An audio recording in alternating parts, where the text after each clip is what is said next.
हम शिव संकल्प सूक्त को हमने लिया है और शिव संकल्प सूक्त को हमने लिया है और शिव संकल्प सूक्त की चर्चा जब हम करते हैं तो हमें समझना चाहिए जो कि जो भी कार्य हम करेंगे, जो भी हमारा लक्ष्य हो, वह छोटा से छोटा हो या बड़ा से बड़ा लक्ष्य हो। यह हो सकता है जो कि आप मोक्ष प्राप्ति की बात सोच रहे हो, या फिर आप सोच रहे हो कि हम आज इस नोट्स को तैयार करेंगे, छोटे से छोटे लेकर के महनीय लक्ष्य की बात करेंगे। तो वहां पर आकर के आप देखते हैं कि आपको आप में दृढ़ संकल्प होना जरूरी है। जब तक दृढ़ संकल्प नहीं होगा आप कुछ नहीं कर सकते हैं। हमने पहले चर्चा की है संहिता की, 4 संहिता है, जिसमें से द्वितीय संहिता के रूप में हमने यजुर्वेद देखा था, जिसके पार्ट के रूप में आप देखेंगे, अंश के रूप में देखेंगे यजुर्वेद। और यजुर्वेद का एक अंश है किस तरह से, यजुर्वेद के 34वें अध्याय का प्रथम से 6ठे मंत्र तक आप शिव संकल्प सूक्त को देखेंगे, क्योंकि बार बार इसमें शिव संकल्प मस्त इस तरह की चर्चा की जा रही है। तो इसका हम संदर्भ कहीं न कहीं शिव संकल्पोपनिषद के रूप में भी हम यदा कदा देखते हैं। यहां पर मन को अपूर्व सामर्थ्य से युक्त बताया गया है, और आप अनुभव भी करते होंगे कि अगर मन आपका सामर्थ्यवान है तभी आप कुछ कर पाते हैं।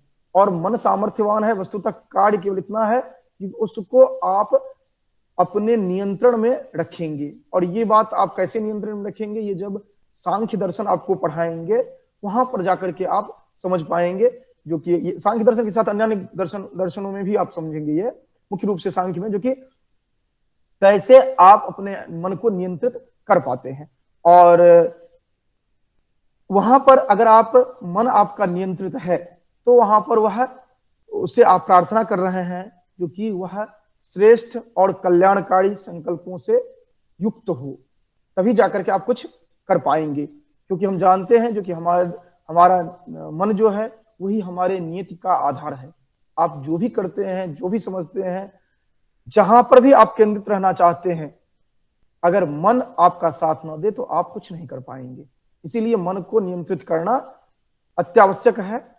और मन के संदर्भ में हम लास्ट जो इसका श्लोक है वहां पर चर्चा, लास्ट मंत्र में हम चर्चा करेंगे, क्योंकि रथ रूपक आप कठोपनिषद का देखेंगे, वहां पर बहुत अच्छी तरह व्याख्यायित किया जा रहा है।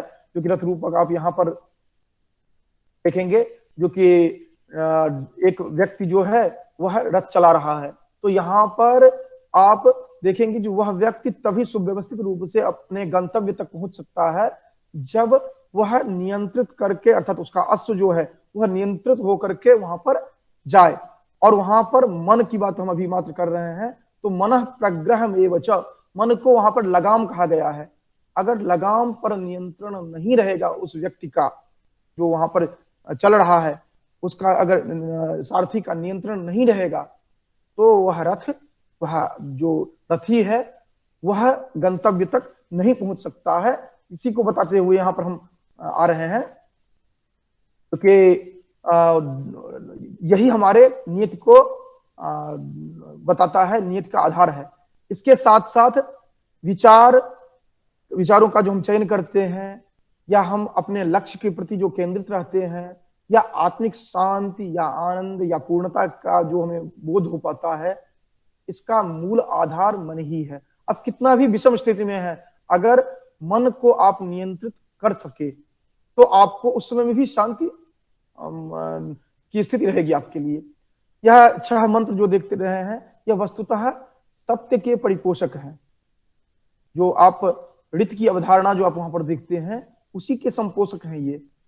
और ये मन को प्रकाशित करते हैं, जो कि मन को हमें एक स्थिर करने के लिए यह हमें शक्ति देता है, यह जो मंत्र है। क्योंकि हम जब भी इस तरह की चर्चा करते हैं तो हम उस माहौल में अपने आप को पा लेते हैं जहां से हम आगे कुछ कर सकें, समझ सकें।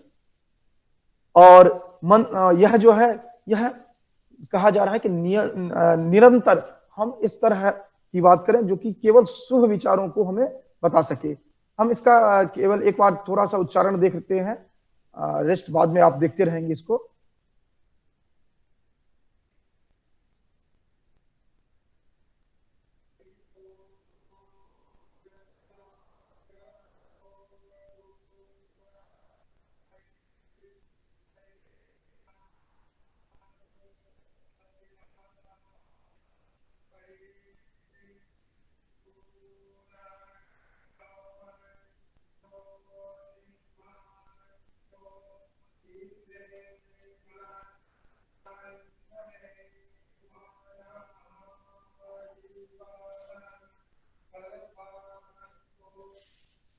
ये आप भारतीय परंपरा से हैं तो आप जानते हैं जो कि इसका उच्चारण किस तरह किया जाता है, और विस्तृत आप स्वयं प्रैक्टिस करें, यहाँ पर दे दिया जाएगा, अभ्यास के लिए दे दिया जाएगा। प्रथम जो है इसमें यह कहा जा रहा है कि यह मन जो है वह जागृत अवस्था में बहुत दूर चला जाता है, उसी तरह स्वप्नावस्था में भी, अर्थात जब आप सोए रहते हैं वहां भी यह बहुत दूर तक चला जाता है, इसीलिए इसको कहा गया है दूरंगम। और यह आप देखते होंगे जो कि आप यहां बैठे हुए हैं और यह कोसों दूर आपसे चला जाता है और वह उसी प्रकार फिर वापस भी आ जाता है ना। और इसे ज्योतिषाम ज्योति कहा गया है। ज्योतिषाम ज्योति ही आप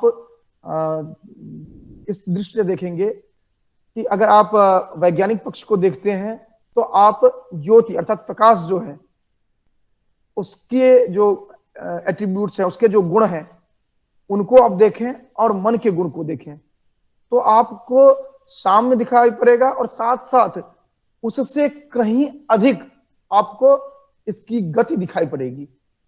और इसके विस्तृत अध्ययन के लिए आप देखेंगे जो कि प्रकाश का वेग क्या है और मन का वेग आप क्या देखते हैं, क्योंकि हम जो भी यहां पर चर्चा करते हैं वह एक लाक्षणिक रूप से, वह एक आगे इससे पहले हमने जो देखा वो रूपक के रूप में देखा, तो केवल शाब्दिक अर्थ नहीं देखेंगे, शब्दार्थ केवल नहीं देखेंगे, वह क्या कहना चाहते हैं उसके आशय को देखेंगे, तब जाकर के इसकी महत्ता को आप समझ पाएंगे। नहीं तो अगर केवल आप अनुवाद करके देखेंगे तब तो फिर आपको एक केवल श्लोक दिखेगा और श्लोक का अर्थ यहां पर दिखेगा। तो यहां पर आप देखते हैं जो कि यह जागृत अवस्था में बहुत दूर चला जाता है। आप यहाँ पर हम ये व्याख्यान सुन रहे हैं और उसी समय में आपका ध्यान जा रहा होगा जो कि समय हो गया है 8:59 हो गए है, अब हमें यह कार्य करना है, हमें यहाँ पर पहुंचना है। मतलब आप हैं कहीं पर और आपका मन दूर चला जा रहा है, अब उसको नियंत्रित करना आपके वश में है, आप उसको नियंत्रित कर सकते हैं।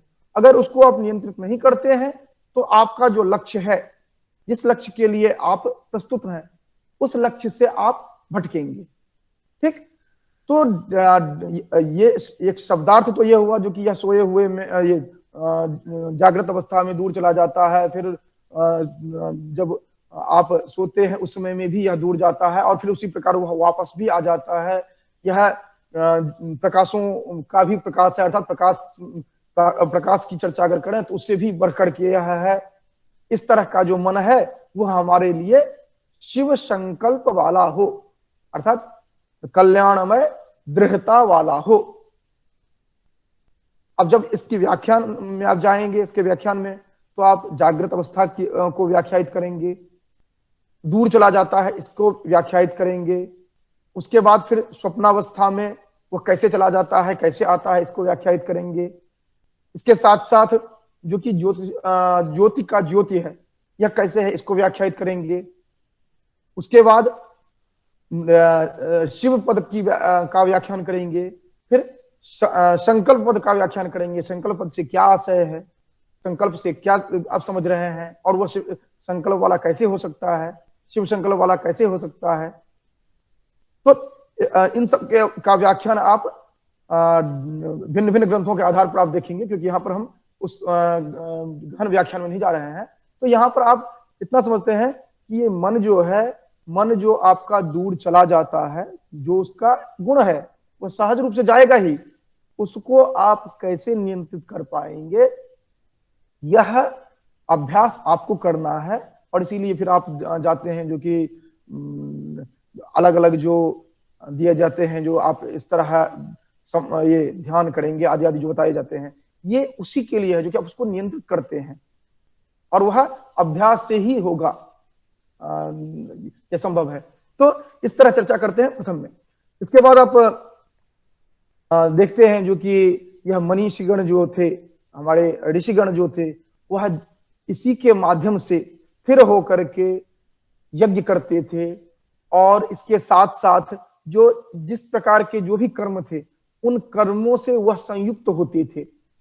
यह उनके अंतस्तल में विद्यमान रहने वाला है। इस तरह का मन जो है वह हमारे लिए शिव संकल्प वाला हो। अब जब इसका आप व्याख्यान करेंगे तो इसमें बहुत सारे दार्शनिक चर्चाएं हैं जो कि इसमें देखेंगे, जो कि आप कहा जाता है जो अंतस्थल में, हृदय के अंतस्थल में है। हृदय के अंतस्थल में कैसे है, ये आपको व्याख्यायित किया जाएगा, आप देखेंगे वहां उस संदर्भ में, क्योंकि कैसे है अंतस्थल में। उसके बाद यज्ञ का संपादन करते थे, ये क्या बात हुई, वो करते थे, वह तो समय बीत गया, अब क्या जरूरत है। तो इसके माध्यम से कहा जा रहा है कि आप जो भी कार्य करना चाहते हैं, जो कुछ भी करेंगे, वह धैर्य के साथ ही कर पाएंगे, और जब मन को आप नियंत्रित कर पाएंगे तभी आप कर पाएंगे, अन्यथा आप कर ही नहीं सकते हैं। और यह आपके अंतस्थल में विद्यमान है, ऐसा नहीं है कि इस पर किसी अन्य का नियंत्रण है। तो ये जो मंत्र आप देख रहे हैं, इनको आप अलग अलग समय में अलग अलग तरह से व्याख्यायित करेंगे। जब आप व्याख्यान के लिए हैं, गंभीर व्याख्यान के लिए, तो अलग अलग संदर्भों को लेकर के आप इस मंत्र को प्रस्तुत करेंगे। अगर आप केवल इसका जीस्ट समझना चाहते हैं, केवल सार समझना चाहते हैं, तो जैसे अभी हम चर्चा कर रहे हैं, हम एक एक करके समझते चले जाते हैं। इसके बाद आगे हम जब बढ़ते हैं तो और भी विस्तार में हम जाते हैं, और इसका व्याख्यान अगर आप करना चाहें तो एक मंत्र पर आप आर्टिकल लिख सकते हैं, एक मंत्र पर आप पूरा बुक ग्रंथ लिख सकते हैं, तो उसको विस्तारित आप कर सकते हैं। लेकिन संक्षेप में यहां पर यह बताया गया है जो कि धैर्य आवश्यक है। दूसरा, कार्य जो भी आप कर पाएंगे वह मन आपका साथ देगा, तभी आप कर पाएंगे। और यह सभी व्यक्तियों के अंतस्थल में विद्यमान है, जो उसी के नियंत्रण में है, और वह ऐसा मन जो है वह कल्याणमय संकल्प वाला हो।